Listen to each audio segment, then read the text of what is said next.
बात करते हैं हिस्ट्रीज एंड दियर सोर्सेस की बात करते हैं। तो जो आपकी हिस्ट्रीज है मतलब कि कहाँ से कहाँ तक, तो इसमें बात की जाएगी इस चैप्टर में 700 से 1750 तक बात की जाएगी। जो भी इसमें रूलर थे, गुप्ता डायनेस्टी हो गया, हर्षवर्धन डायनेस्टी हो गया, तो आपने पिछले साल पढ़ा था। तो इसमें अगर ये बात की जाए कि मतलब कि हिस्ट्री का सोर्स क्या है, मतलब कि ये जो पता चलता है कि कौन कौन रूलर किस समय तक मतलब कि रूल किया था, तो उसका सोर्स क्या है। उसका सोर्स आपका है कॉइन्स हो गए, ठीक है, जो सिक्के होते हैं वो हो गए, इंस्क्रिप्शन हो गए, इंस्क्रिप्शन क्या कहीं कुछ लिखा हुआ है, ठीक है, वो हो गया, आर्किटेक्चर हो गया, मतलब कोई बिल्डिंग वुल्डिंग बनी है। इंस्क्रिप्शन क्या मतलब कि ईंटे वोटे पे या पत्थर पे कुछ लिखा हुआ, उसको इंस्क्रिप्शन बोला जाता है। टेक्सचुअल रिकॉर्ड क्या होता है, टेक्सचुअल रिकॉर्ड क्या होता है, टेक्सचुअल रिकॉर्ड उसको बोला जाता है कि जो हाथों से लिखा गया हो, पेज में लिखा गया, उसको बोला जाता है। तो वही सारे जो रिकॉर्ड है उसी की रिकॉर्ड से मतलब कि हम लोगों को ये सब चीज़ें हिस्ट्री पता चलती हैं। ये आपका हो गया। दूसरी बात की जाती है, दूसरी यहाँ हम बात करते हैं कि पीपल जो लोग मतलब पहले के लोग थे, जो वो क्या लिखते थे, हॉली टेक्स्ट्स लिखते थे, मतलब कि पवित्र किताबें लिखते थे। और जो मतलब कि कौन रूलर, जैसे कि मान लीजिए कि ए रूलर हो गया, ए रूलर का टाइम है 5 साल, बी रूलर का टाइम है 10 साल, सी रूलर का टाइम 15 साल। तो इस अकॉर्डिंग क्रॉनिकल रूल मतलब कि इक्वल वाइज रूलर का नाम लिखा जाता था, लेटर लिखा जाता था। और मतलब कि जो टीचिंग ऑफ जो मतलब कि जो जो जो आपके सेंट्स होते थे, जो मतलब कि पहुँचे हुए स्कॉलर्स होते थे, वो मतलब टीचिंग का पढ़ाते थे। और उसमें जुडिशल रिकॉर्ड होते, जुडिशल रिकॉर्ड मतलब कि जैसे कि लड़ाई झगड़ा, किस कोई टेरिटरी का मतलब कि झगड़ा विवाद सब उसमें होता था। और उसमें क्या, उसमें आपका जो कौन सा पैसा कहाँ खर्च होता है, कहाँ देना है, और जो आपके टैक्स कहाँ कौन से एरिया में कितना टैक्स लगाना है, क्या लगाना है, पूरी ये डिटेल होती थी।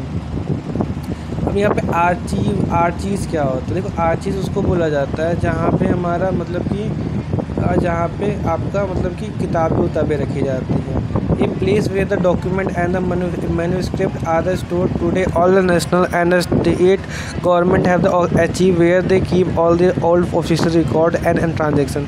वो प्लेस जहाँ पे डॉक्यूमेंट रखे जाते हैं, मैन्युस्क्रिप्ट रखे जाते हैं, और वो मतलब कि आज के लिए हमेशा के लिए जो स्टोर होते हैं उनको हम आर्चीज़ बोलते हैं। अब देखो बात की जाती है जो, अरे पहली बात तो जो ये टैक्सेस हो गए, मैन्युस्क्रिप्ट हो गए, या ये जो भी सब ये मतलब कि ब्यौरा होता तो वो कौन रखवाता कौन था। वो तो पहली बात तो देखो फार्मर्स होंगे, किसान होंगे, वो तो रखवाएंगे नहीं, गॉट इट। फार्मर किसान तो रखवाने वाले नहीं है, तो रखवाएगा कौन, रखवाएंगे वो रखवाएंगे जो वेल्थी पीपल्स है, जो मतलब पैसे से रिच है, वो अपनी हिस्ट्री लिखवाएंगे ना, मैंने यहाँ पे अटैक किया, मैंने वहाँ पे अटैक किया, मैंने वो टेरिटरी ऑक्यूपाई की। और जो रूलर्स, जो बड़े बड़े रूलर्स थे आपके, जैसे कि गुप्ता डायनेस्टी ले लो, हर्षवर्धन डायनेस्टी ले लो, तो जो उसके रूलर थे वो मतलब कि अपना मतलब कि लिखवाएंगे मेरा यहाँ से यहाँ तक मेरा एम्पायर था। जैसे कि आप दूसरे चैप्टर में पढ़ोगे चोला एम्पायर, तो वहाँ पे क्या मिला, कॉपर की प्लेटें मिली, तो इससे ये पता चलता है कि उनकी डायनेस्टी यहाँ तक है। और इससे क्या, ये टेम्पल्स की चीज़ें होंगी, ये टेम्पल ये नक्शा होगा, ठीक है, ये सारी चीज़ें मतलब कि उसमें आर्चीज़ में रखी जाती थी।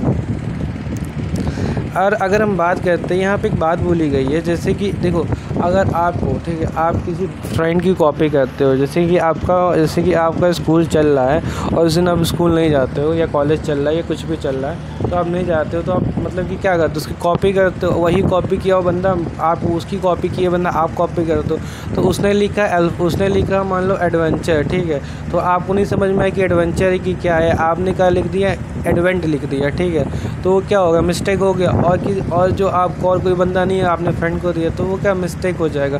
तो इसी तरह मतलब कि जो हार्ड कॉपी है, जो ओरिजिनल कॉपी है, वो कॉपी मतलब कि हम लोग के पास अभी अवेलेबल नहीं है। वो अवेलेबल कौन सी कॉपी है,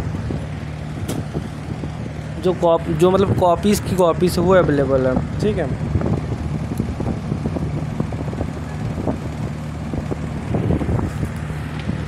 अब बात करते हैं आपका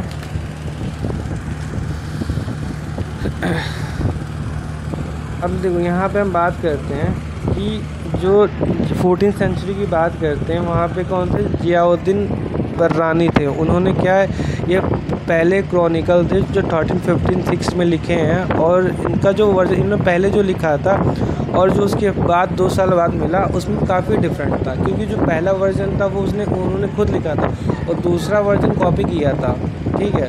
तो उन दोनों में जब पढ़ा गया, फर्स्ट और सेकंड कंपेयर किया गया, तो both are the different to each other, ठीक है।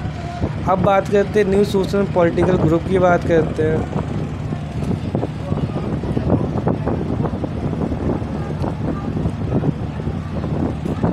तो new social group political group में क्या था, अब यहाँ पे क्या हम पहले बात 700 से 1750s की बात करते हैं, तो यहाँ पे क्या था, ह्यूज चैलेंजेस, बहुत सारे मतलब कि चैलेंजेस से डिफ़िकल्ट टाइम था, क्योंकि देखो लार्ज स्केल पे क्या हो रहा था, डेवलपमेंट हो रहा था पूरे पीरियड में, ठीक है। यहाँ पे मतलब कि डिफरेंट मूवमेंट हो रहे थे, टेक्नोलॉजी क्या हो रही थी यहाँ पे, इवॉल्व हो रही थी, जैसे कि पर्सियन व्हील हो गया, इरिगेशन करने वाला हो गया, ठीक है। और वो कपड़े बनाने वाला जो चरखा होता है वो उसका इन्वेंशन हो गया, और जो लड़ाई करने वाला फायर आर्म्स है, बंदूकें हो गई, उसका इन्वेंशन होगा लड़ाई करने के लिए, और भी चीज़ें मतलब कि धीरे धीरे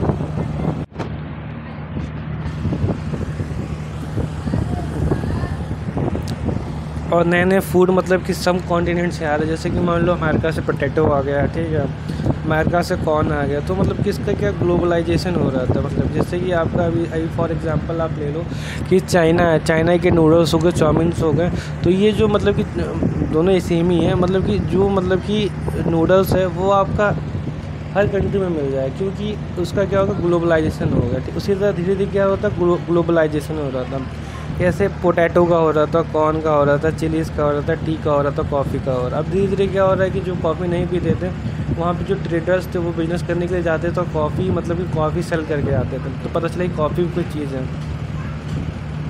और इसी तरह नए नए इन्वेंशन हो रहे थे, टेक्नोलॉजी नई नई आ रही थी, और क्रॉप कल्टीवेशन करने के लिए नई नई टेक्नोलॉजी आ रही थी, ठीक है। और उसके बाद मतलब कि धीरे धीरे इस तरह आपका डेवलपमेंट हुआ। अगर हम बात करते हैं उस टाइम पे बहुत ही ज़्यादा मोबिलिटी हो रही थी, मोबिलिटी मतलब कि लाइवलीहुड के लिए लोग एक जगह से दूसरी जगह बहुत ही ज़्यादा ट्रैवल करते थे। इस समय तो क्या है कि इंसान कम ट्रैवल करता है, लेकिन उस टाइम क्या था, बहुत ही ज़्यादा लोग ट्रैवल करते थे, मतलब कि ग्रुप ऑफ पीपल्स मतलब कि 10 हो गए, 20 हो गए, 50, इस तरह लोग वहाँ ट्रैवल करते थे। अगर सिंगल ट्रैवल करेंगे, कोई लूट लिया, कोई ये कर लिया, कोई मार दिया, पहले तो पुलिस कुछ था नहीं, ये सिस्टम था, ठीक है। तो लोग की अपॉर्चुनिटी के लिए मतलब कि एक जगह से दूसरी जगह मतलब कारवां में चलते थे, एक ही से झुंड में लोग चलते थे। और उस टाइम जैसे कि आप देख लो कि जैसे कि यहाँ पे राजपूतास की बात है, एक राजपूतास कहाँ से आया, ये राजपुतरा से ये राजपूतास निकला है, ठीक है। तो ये the son of the ruler, जो मतलब कि रूलर के जो बेटे होते थे उनको राजपूत से बोलते थे। ये कब की बात की जा रही है, 18 से लेके 14 सेंचुरी के बीच की बात की जा रही है। इनको मतलब कि वॉरियर, ये लोग मतलब कि बहुत ही ज़्यादा सूरवीर होते हैं, वॉरियर भी कहा जाता है। ये अपने आप को क्या क्लेम करते हैं, क्षत्रिय क्लेम करते हैं। ये मतलब कि नॉट जस्ट रूलर खाली होते हैं, ये बहुत अच्छे सोल्जर्स भी होते हैं, कमांडर्स भी होते हैं, आर्मी में भी होते हैं। ये हर जगह मतलब कि आगे रहते हैं, मतलब कि लड़ाई वड़ाई के रिलेटेड।